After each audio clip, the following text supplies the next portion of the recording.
There was a man named Farhan. He had everything: a good job, a comfortable life, and big dreams. But life doesn't always go as planned. One day, he lost his job. At first, he thought, "It's okay. I'll find another one."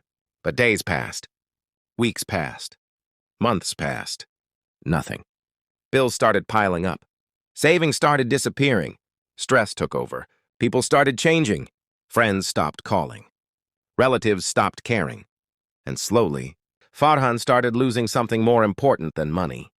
He started losing himself. One night, sitting alone in the dark, he asked himself, "Is this the end?" Silence. Then a thought came.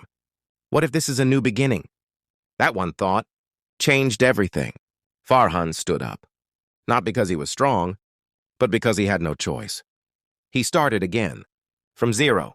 He learned new skills, worked small jobs, faced rejection after rejection.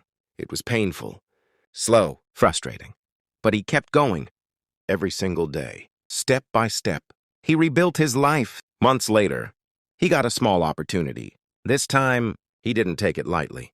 He gave his 100%. That one opportunity turned into something bigger. Then bigger. Then success. Years later, Farhan was back. Not the same man who lost everything, but a stronger one, a wiser one. A man who learned that losing everything can teach you how to build everything. Sometimes you lose everything just to rebuild something better.